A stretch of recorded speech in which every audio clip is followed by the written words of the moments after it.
you are lost and you're in need of some advice. Hey there, beautiful, and welcome to Dr. Sarah's Café. This is your weekly refill. Here we gather to savor the flavor of the week, which is a unique specialty blend of astrology, tarot, oracle cards, and a little bit of creativity, imagination, and intuition. This feels like an important week, a significant week indeed. And it's all because of the flavor, which is unmasking. Unmasking. And when I look ahead at the information I've prepared for you all, it feels like it has a little more weightiness to it than some of the other refills and the other flavors of the week. This is also very similar to the video I did on Uranus retrograde. So I'll make sure to highlight that in the description box below. Make sure to check that out if you're interested, if what you hear today resonates. The idea of unmasking, I want to preface it with, this is both our unmasking, us removing the masks that we wear, but also other people around us, other situations, other places and organizations and institutions that wear masks that conceal something for some reason. And this week speaks to the reasons for masking and the process of unmasking, the process of stepping into greater truth and integrity. So let's go ahead and get into the ingredients, starting, of course, with the Astro Ingredients, the astrology ahead. On the 21st, we have Mercury in Scorpio, trining Saturn in Pisces. Now, Scorpio energy in particular is known for wanting truth. It's known for not liking secrets, although also being very good at keeping secrets. Scorpio energy deals a lot with what's buried, what's hidden, the subterranean, things underneath the earth. And it is also, I heard someone say that they never met a shallow Scorpio. So Scorpio wants authenticity, it wants the truth. It doesn't want the small talk that we use to keep ourselves comfortable and just sort of maintain the status quo. Scorpio wants to penetrate and see, what's really behind there. What are you hiding, right? Scorpio is often associated with private eyes and detectives and investigations and inquiries, right? Uncovering hidden documents and conspiracy theories, all those, again, hidden things.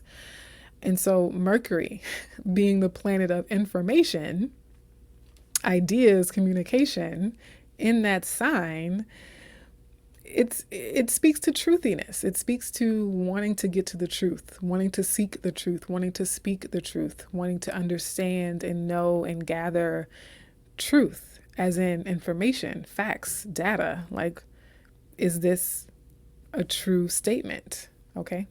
And it's trining Saturn in Pisces. So a trine is a positive aspect. And Saturn is the planet of wisdom. It's also the planet of karma.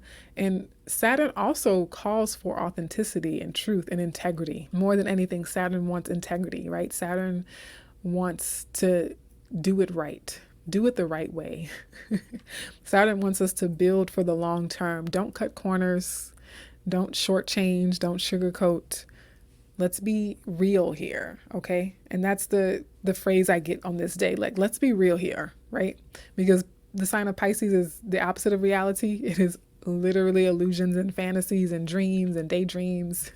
So Saturn is in Pisces is like, okay, yeah, we have this pie in the sky dream. But if you want any of it to be real ever someday, I can show you how to do that, right? So, let's be real here. Don't just say you're fine when you're not. Don't put on a fake smile, right? Mercury and Scorpio trine Saturn and Pisces. That's the vibe, the flavor I get with that. And so not wearing the mask and just saying like, oh, this is fine. Oh, this is okay. We'll just get by. Like, no. If you don't like something, don't pretend to like it. Just to be polite company or be in polite society, right? And then the next day on the 22nd, we have the sun still in the sign of Libra, squaring Pluto, which is the modern ruler of Scorpio, in Capricorn. So again, I did the video on Pluto returning to Capricorn for the last time in any of our lifetimes and doing its final excavation. So digging things up, unearthing things. In other words, revealing something, unmasking something, uncovering something, okay? Some truth, most likely a truth about ourselves, a truth about our situation and the role we've played in that situation, all the things. So a square often being an aspect of challenge, sometimes outright conflict with the planet of power, Pluto, with the planet of ego and identity and also power, the sun. This is a challenge to who we are, to our authenticity, right? More so a challenge in, are we willing to speak the truth of who we are, to be who we really are? And have we found the courage to face ourselves? Have we found the courage to look at our real selves? Some people wear the mask and hide, not because they're afraid of what other people are going to think, but because they're afraid of what they think of their real selves, right? If I'm really honest about the role I played in the situation, I'm going to experience guilt.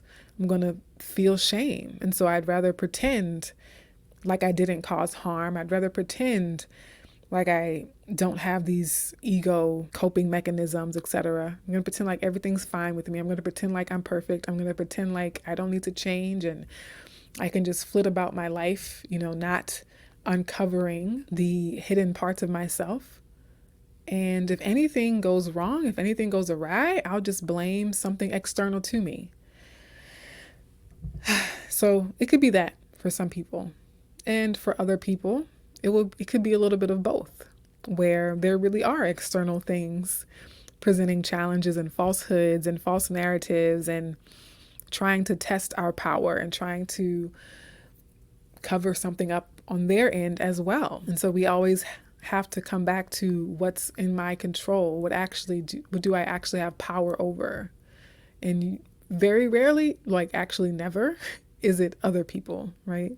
Is it the weather or what this institution is going to decide to do? It's always in my power to choose my next step, my next action. And then the sun, after making a challenging aspect, having the tough conversation with the ruler of Scorpio, the sun then moves into Scorpio. Happy birthday, Scorpios. It's your season now on the 22nd. This is the sun having this challenging aspect with Pluto and then having the audacity to go inside of Pluto's home. A couple of weeks ago, I talked about Jupiter being in Mercury's home.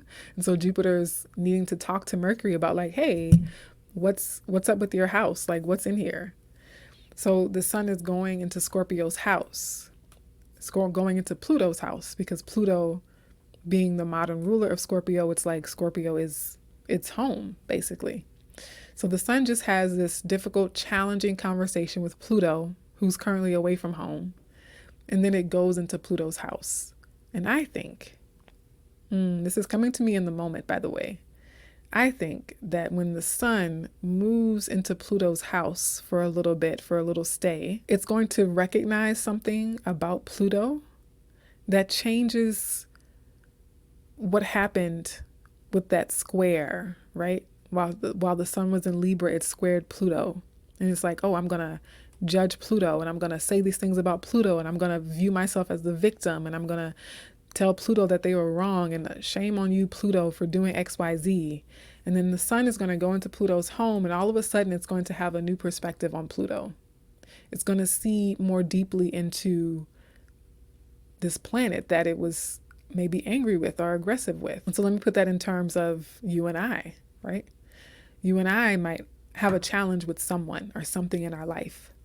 And then we enter into a new experience that gives us deeper insight into that person or that thing, that helps us to see behind their mask, that helps us to understand ourselves better, It's almost like we go into their house and all of a sudden we see more clearly their perception of us in that situation and how they perceived us as being the bully. And all of a sudden we're like, oh wow, I understand this dynamic differently now because I see more of the truth.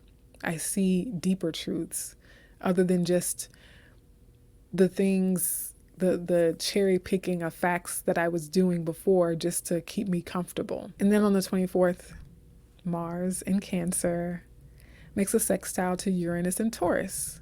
And this is what reminded me of the Uranus retrograde video that I did. This is one of the things.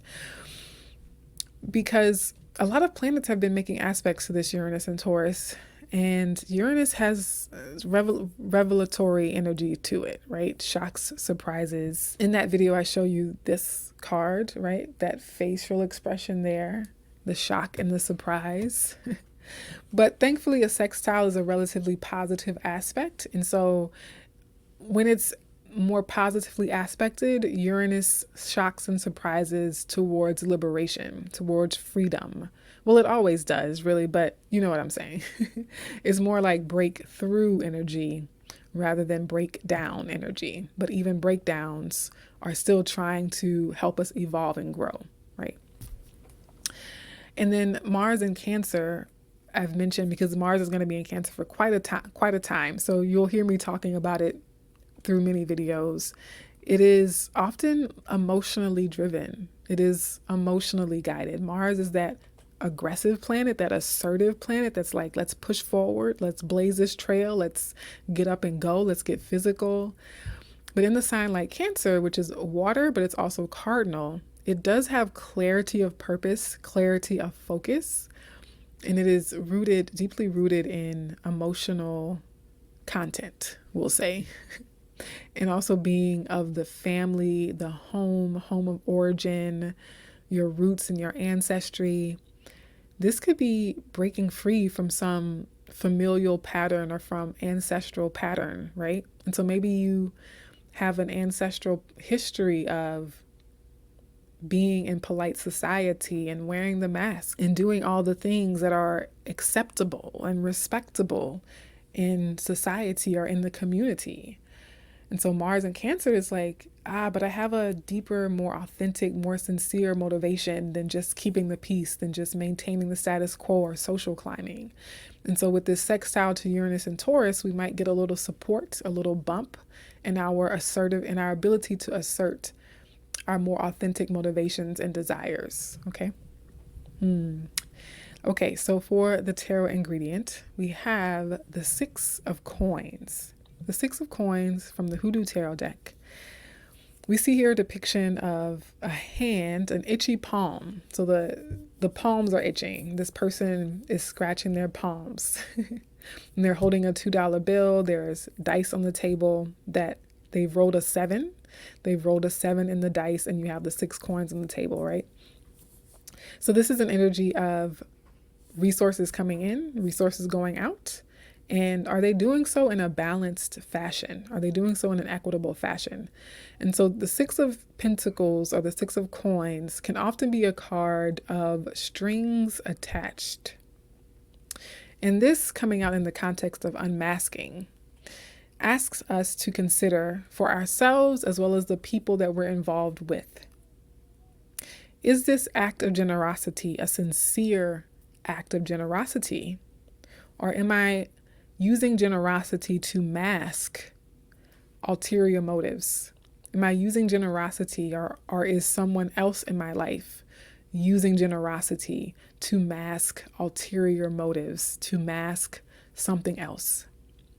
Also, Six of Coins can sometimes speak to codependency. Am I giving too much? Am I taking too much as a way to hide some other thing that I hope people don't discover, that I hope people don't find out? So let's be mindful with the Six of Coins energy and the flavor of unmasking. It's almost even like having a benefactor whose values don't align with your own, right? Now, the Six of Coins can also represent generosity, as I mentioned. And the thing about generosity is that it helps people to feel safe. It helps people to feel seen. And so sometimes we wear a mask because we don't think people are going to be generous with us about our so-called flaws, right? We feel like there's something within us that we feel guilty or ashamed of. So we feel we have to mask it and hide it in order to be accepted and welcomed into society or a community or a family. But the Six of Coins, again, with that generosity energy, it's like, no, I'm going to be generous with the things that you still need to learn. I'm going to show you generosity and how when I recognize you're still working on learning this particular lesson, I'm not going to shut you out or judge you, right? I'm going to witness and recognize the work you're doing to learn this lesson. And so being generous with ourselves, being generous with each other through our, again, flaws, imperfections, the lessons we're trying to learn, the differences, the discrepancies between what I want versus what someone else wants, needing to approach ourselves and each other with a sense of generosity and saying, you're a human and therefore not perfect. We're not looking for perfection here. And so I'm going to approach this conversation with a sense of generosity and knowing that you don't have to be perfect in this conversation to be accepted. You don't have to be perfect in this relationship to be accepted, and vice versa. If I feel like I can only be accepted, loved, welcomed, adored if I'm perfect, then I discount the level of generosity that other people have. Sometimes I'm late. Yeah, and that person is a generous person, so they're not going to make me feel like crap. They're not going to make me feel like gum on the bottom of their shoe because I was 2 minutes late. And if someone ever does make you feel that way, so it's one thing for someone to have a boundary and say, hey, I can't accept you being late every day. And there's a difference between someone trying to make you feel like crud, like you're nothing. They're trying to tear you down and make you feel like you're a piece of you know what because you were late. Like, that's different. Those are two different things. And I want to be clear about that. I remember seeing a video. A woman showed up to a date 5 minutes late, and the way her date belittled her and tried to make her so small and really just tear her down. That's the opposite of generosity, right? So generosity doesn't mean we can't have boundaries, but it means we still acknowledge that person's humanity. We still acknowledge that person's dignity and self-sovereignty and self-respect.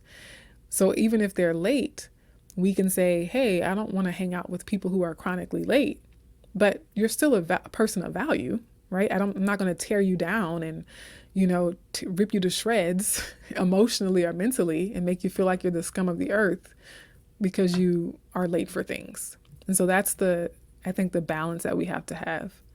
And also, I'll say in terms of unmasking, people who do that expend so much critical, judgmental energy towards other people. They're the ones who are really hurting, who are really struggling with something internally to have that level of reaction towards another human. And so keep that in mind as well, in case you encounter that in other people. Okay. Tea Leaves Oracle message is masks. Of course it is. The flavor of the week, heavily influenced by this oracle card by Abiola Abrams in her African Goddess Rising deck. Masks, Jumbi and masks. I'm going to read from the guidebook. Here, Jumbi and masks is from the Temple of Shadows. Of course she is. Temples of shadows. What's hiding in the shadows? What's being masked or concealed or veiled in our own shadows and in the shadows of others, in the shadows of institutions and situations and places. It is also the element of air, which reminds me a lot of Mercury and Scorpio in particular. Jumbi's shadow guidance. Where is the lie? Get quiet to get clear. Put your hand on your heart. Now, are you confused or are you afraid? Your outer world is a reflection of your inner world. Show your true face. the embodiment of this energy, of Junbi's energy, says to show your true face. Wearing a mask blocks your vulnerability and blessings. If you are wearing a mask, dare to reveal yourself. You are lying to others and to yourself. Wearing a mask is exhausting. Be you. If someone else is wearing a mask with you, you deserve clarity. Your relationship and connection is built on lies. Their mask is a projection of your own. And in my Uranus retrograde video where I talk about the unmasking, I unpack that a little bit more. So again, I highly recommend checking that one out if this is resonating. And then the goddess declaration says, I am willing to remove the mask. So here, the part that I wanted to emphasize is that the masks other people are wearing in relationship to us is a reflection, or in this author's words, could be a projection of our own masks.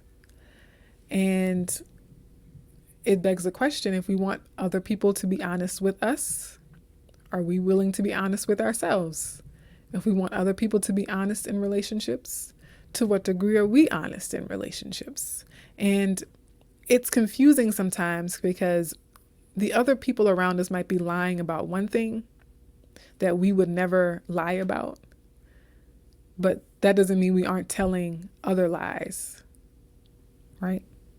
And so just because we choose to tell a different category of lies doesn't mean we aren't also lying, right? We might disagree with their particular brand of lying, but we also have to check our unique brand of lying as well, the ways that we are inauthentic and not true and out of integrity. Okay. And I like that with this oracle card, the focus is primarily on us being true with ourselves, us being authentic, us being real, us showing the real us removing the masks, us not hiding. And so it's less about, oh, let me expose everyone else, right? Like, oh, y'all are all fake. If you ever feel that way, if you ever get to a point where like, oh, they're all fake, maybe it's a reflection of your own inauthenticity. Okay? Just be mindful of that.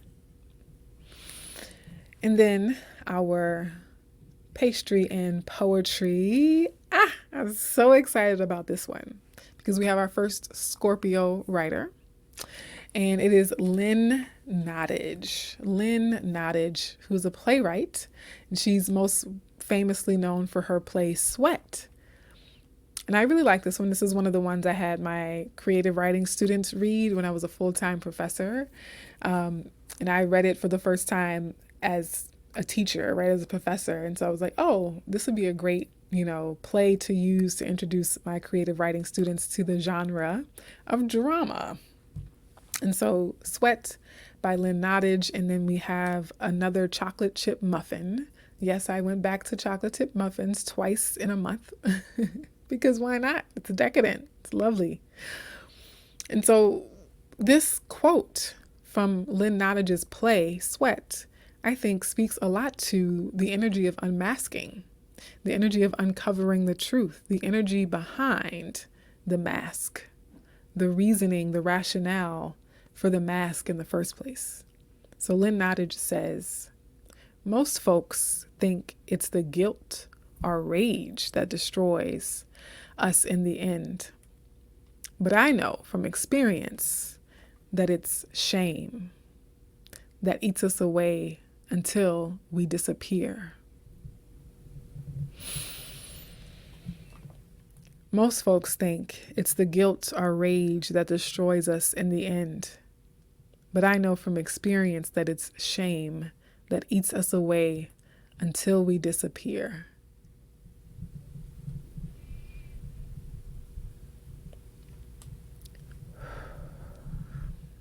This feels weighty in my body.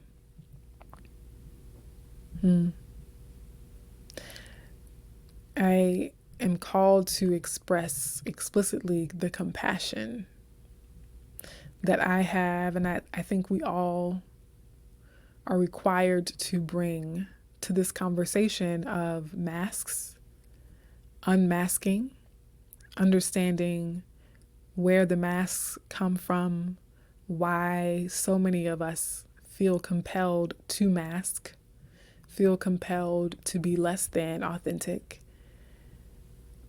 And what is at the root of all of that is a sense of shame that the real us, that the truth behind the mask is not good enough, is somehow wrong, is somehow shameful.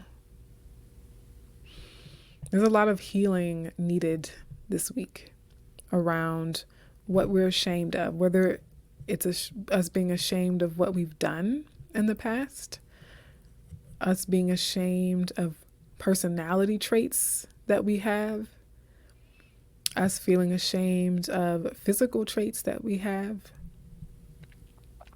And this is regardless of where the shame stems from, regardless of the source of the shame, we're being called to face it this week. We're being called to start or continue the process of healing it so that we can gradually peel back the masks, so that we can gradually dismantle our masks.